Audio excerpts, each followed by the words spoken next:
right, something a little different here. We're going to start The Hunger Games. Ooh! By Suzanne Collins.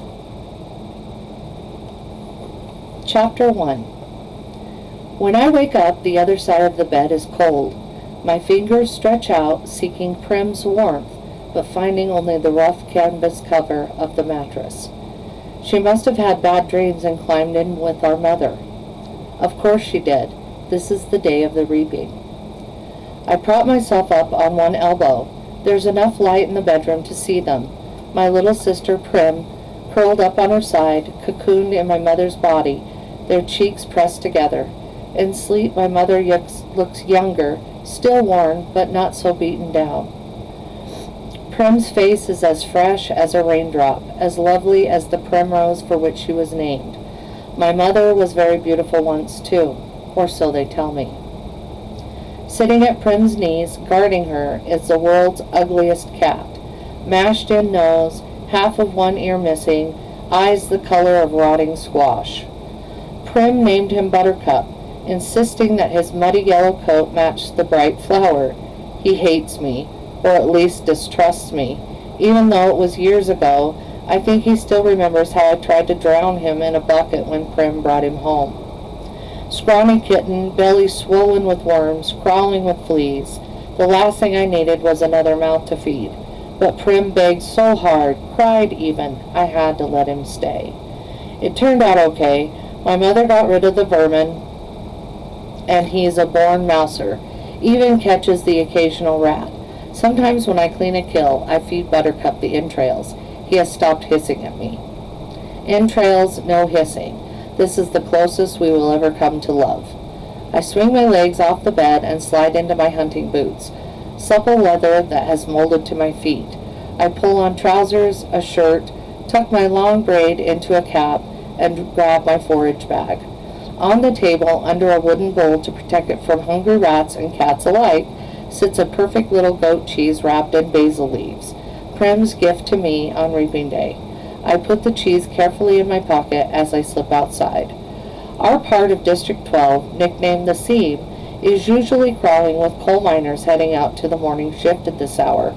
Men and women with hunched shoulders, swollen knuckles, many who have long since stopped trying to scrub the coal dust out of their broken nails, the lines of their sunken faces. But today the black cinder streets are empty. Shutters on the squat gray houses are closed. The reaping isn't until 2. May as well sleep in, if you can. Our house is almost at the edge of the seam.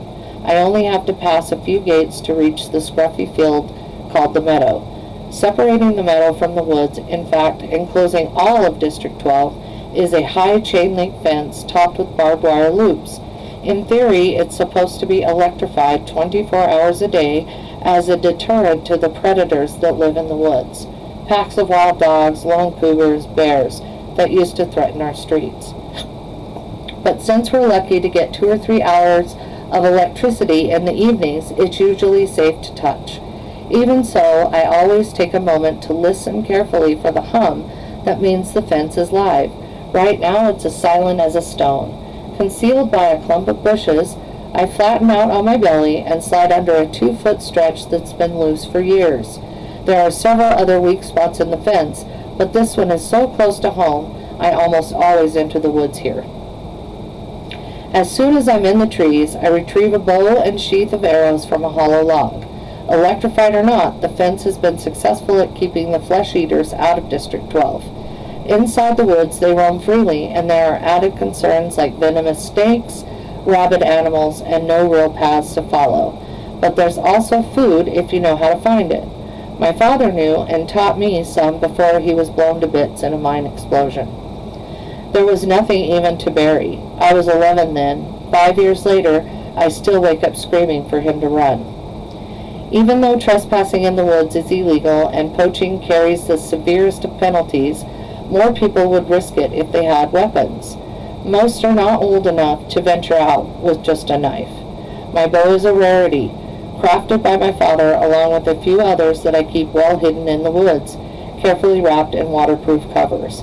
My father could have made good money selling them, but if the officials found out, he would have been publicly executed for inciting a rebellion.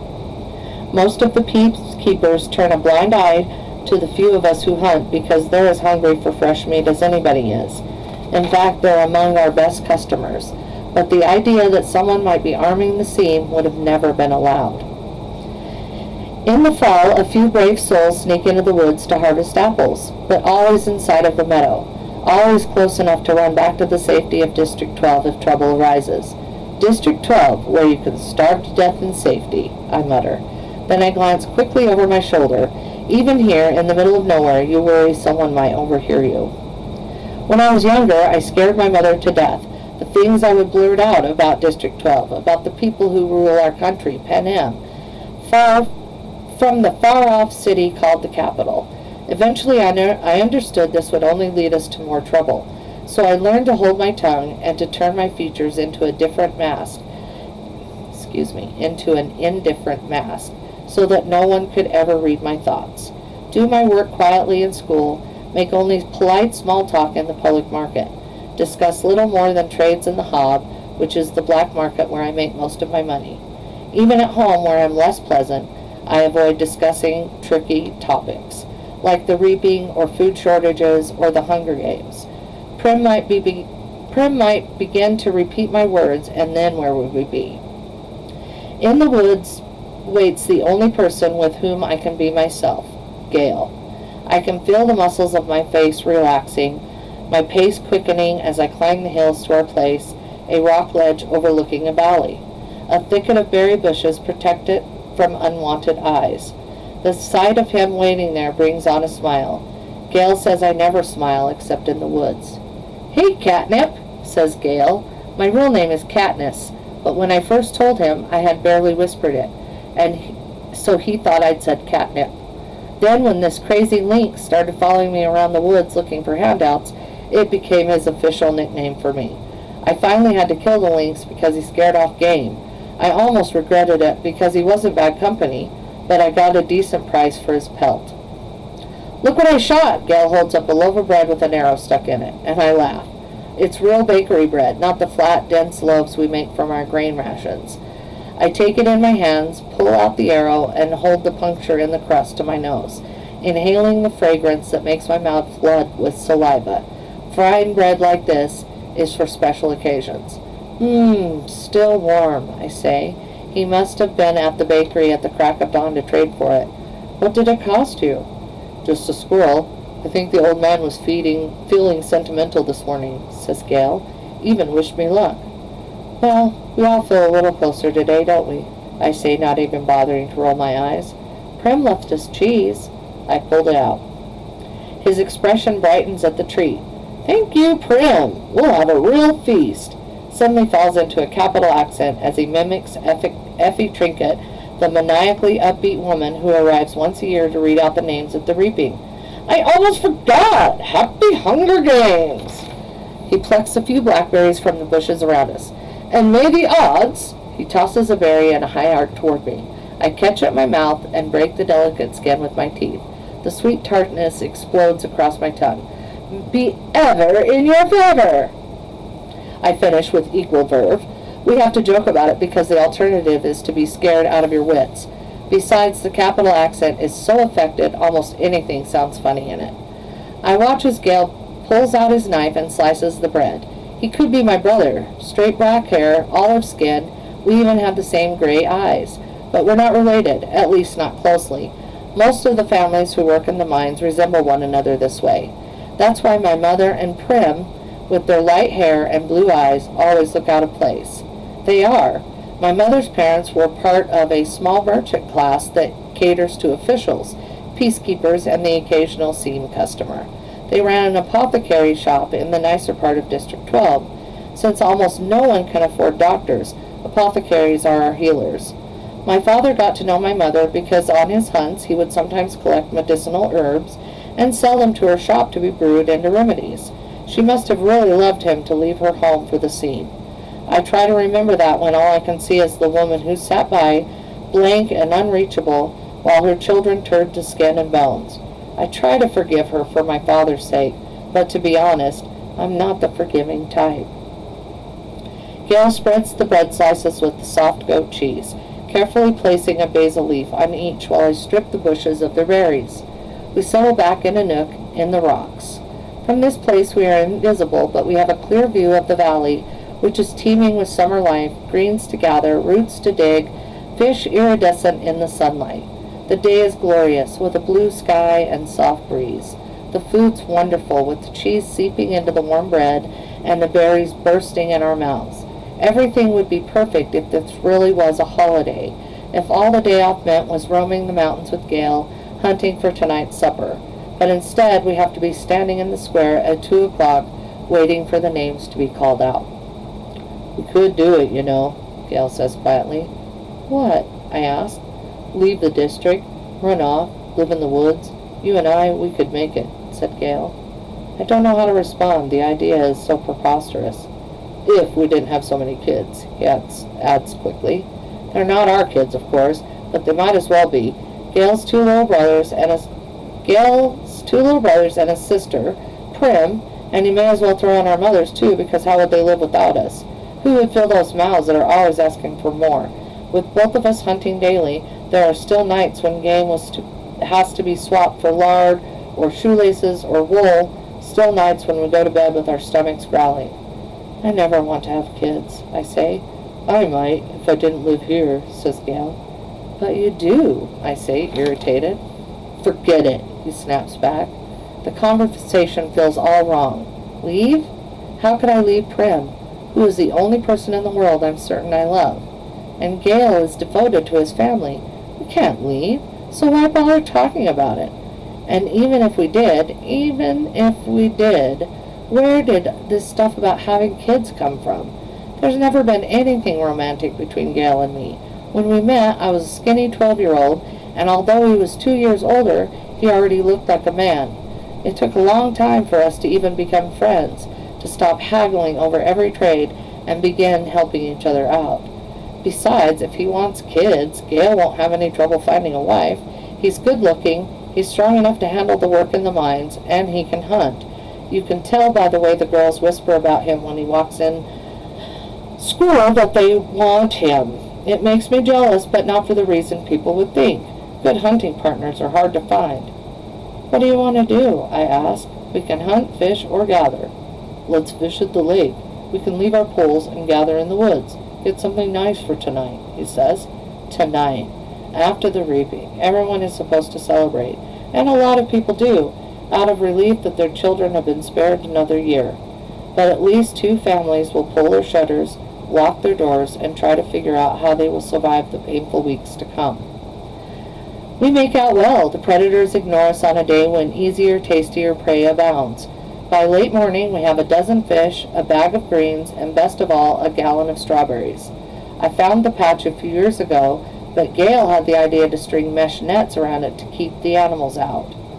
On the way home, we swing by the Hob, the black market that operates in an abandoned warehouse that once held coal. When they came up with a more efficient system that transported the coal directly from the mines to the trains, the Hob gradually took over the space. Most businesses are closed by this time on reaping day, but the black market's still fairly busy. We easily trade 6 of the fish for good bread, the other 2 for salt. Greasy Say, the bony old woman who sells bowls of hop soup from a large kettle, takes half the greens off our hands in exchange for a couple of chunks of paraffin. We might do a tad better elsewhere, but we make an effort to keep on good terms with Greasy Say.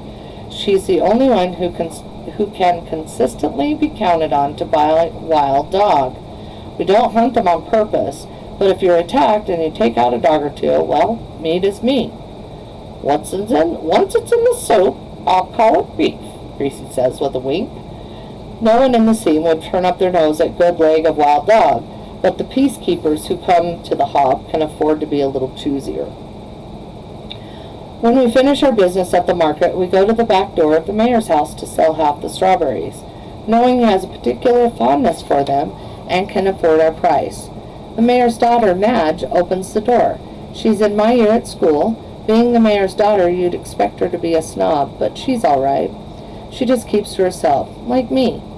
Since neither of us really have a group of friends, we seem to end up together a lot at school, eating lunch, sitting next to each other at assemblies, partnering for sports activities. We rarely talk, which suits us both just fine. Today her drab school outfit has been replaced by an expensive white dress, and her blonde hair is done up with a pink ribbon, reaping clothes. "Pretty dress," says Gale. Madge shoots him a look, trying to see if it's a genuine compliment or if he's just being ironic. It is a pretty dress, but she would never be wearing it ordinarily. She presses her lips together, then smiles. "Well, if I end up going to the Capitol, I want to look nice, don't I?" Now it's Gale's turn to be confused. Does she mean it, or is she messing with him? I'm guessing the second.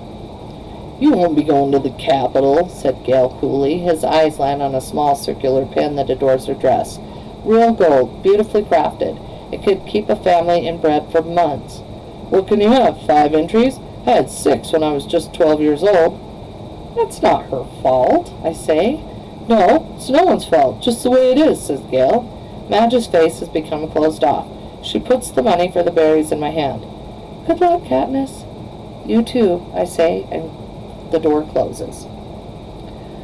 We walk toward the seam in silence. I don't like that Gale took a dig at Madge, but he's right, of course. The reaping system is unfair. With the poor getting the worst of it, you become eligible for reaping day. You become eligible for the reaping the day you turn 12.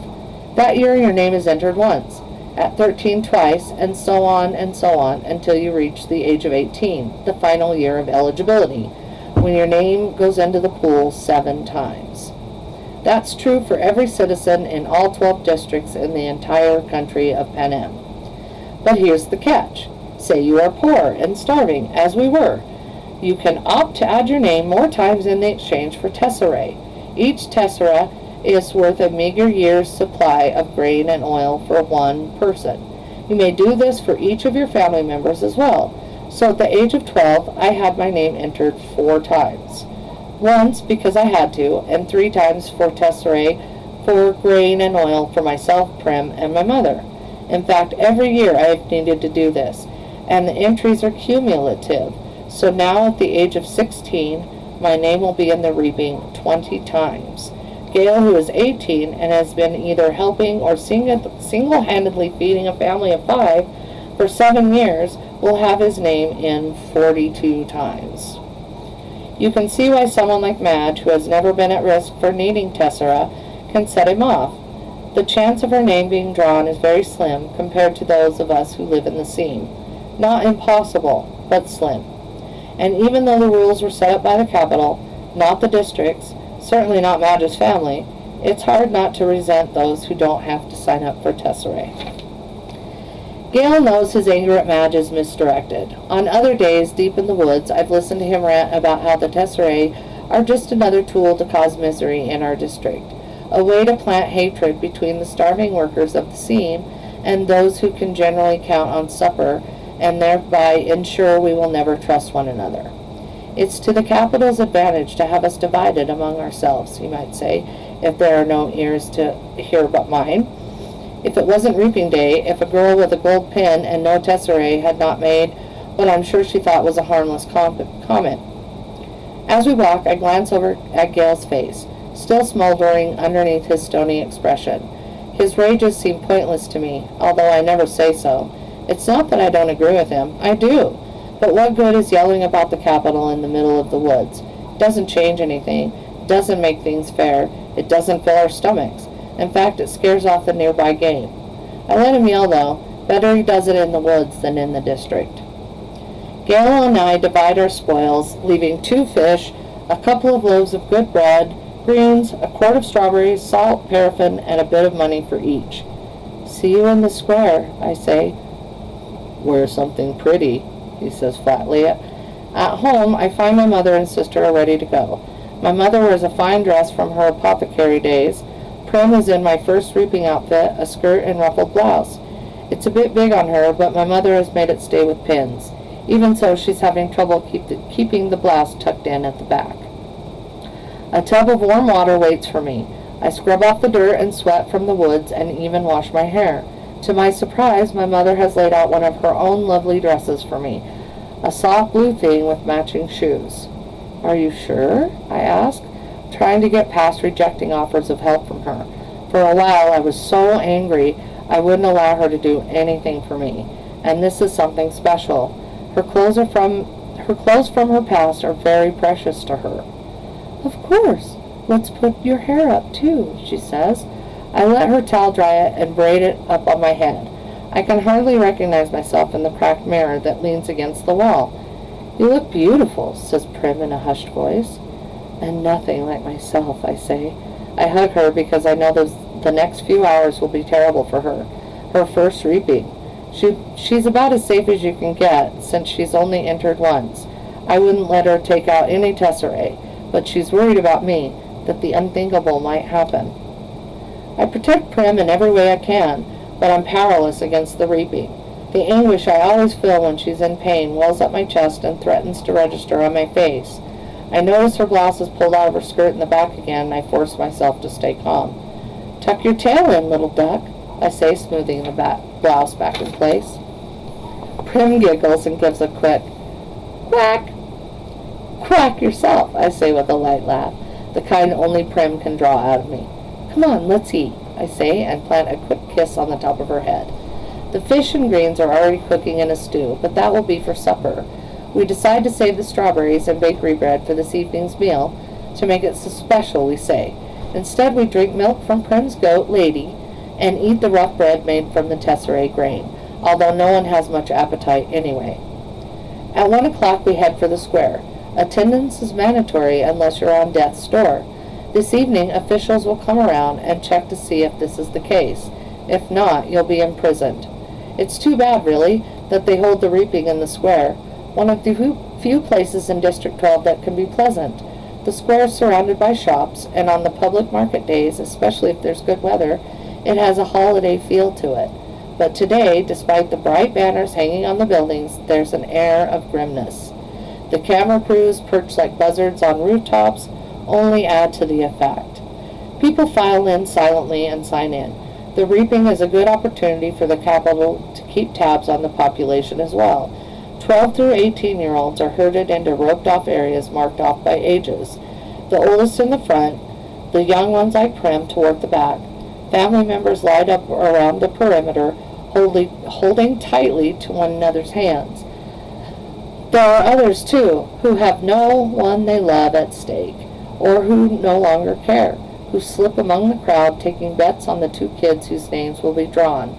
Odds are given on their ages, whether they're seam or merchant, if they will break down and weep. Most refuse dealing with the racketeers, but carefully.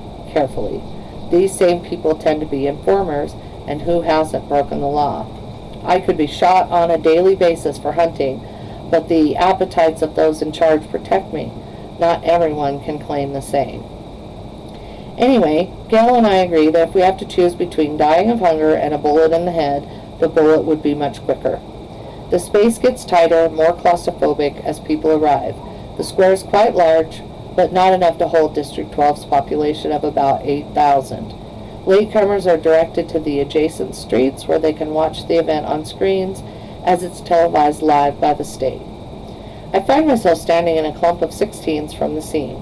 We all exchange terse nods, then focus our attention on the temporary stage that is set up before the Justice Building. It holds 3 chairs, a podium, and 2 large glass balls, one for the boys and one for the girls. I stare at the paper slips in the girls' ball. 20 of them have Katniss Everdeen written on them in careful handwriting. 2 of the 3 chairs fill with Madge's father, Mayor Undersea, who's a tall, balding man, and Effie Trinket, District 12's escort, fresh from the Capitol, with her scary white grin, pinkish hair, and spring green suit. They murmur to each other and then look with concern at the empty seat. Just as the town clock strikes 2, the mayor steps up to the podium and begins to read. It's the same story every year. He tells the history of Panem, the country that rose up out of the ashes of a place that was once called North America. He lists the disasters, the droughts, the storms, the fires, the encroaching seas that swallowed up so much of the land, the brutal war for what little sustenance remained. The result was Panem, a shining capital ringed by 13 districts which brought peace and prosperity to its citizens. Then came the dark days, the uprising of the districts against the capital. 12 were defeated, the 13th obliterated. The Treaty of Treason gave us the new laws to guarantee peace, and as our yearly reminder that the dark days must never be repeated, it gave us the Hunger Games. The rules of the Hunger Games are simple. In punishment for the uprising, each of the 12 districts must provide one girl and one boy called tributes to participate. The 24 tributes will be imprisoned in a vast outdoor arena that could hold anything from a burning desert to a frozen wasteland. Over a period of several weeks, the competitors must fight to the death. The last tribute standing wins. Taking the kids from our districts, forcing them to kill one another while we watch, this is the capital's way of reminding us how totally we are at their mercy, how little chance we would stand at surviving another rebellion. Whatever words they use, the real message is clear. Look how we take your children and sacrifice them, and there's nothing you can do. If you lift a finger, we will destroy every last one of you, just as we did in District 13. To make it humiliating as well as torturous, the capital requires us to treat the Hunger Games as a festivity, a sporting event, pitting every district against the others. The last tribute alive receives a life at ease back home, and their district will be showered with prizes, largely consisting of food. All year, the capital will show the winning district gifts of grain and oil, and even delicacies like sugar, while the rest of us battle starvation. It is both a time for repentance and a time for thanks, intones the mayor. Then he reads the list of past District 12 victors. In 74 years, we have had exactly 2. One is still alive. Hamish Abernathy, a paunchy, middle-aged man who at this moment appears hollering something unintelligible, staggers onto the stage, and falls into the third chair. He's drunk. Very.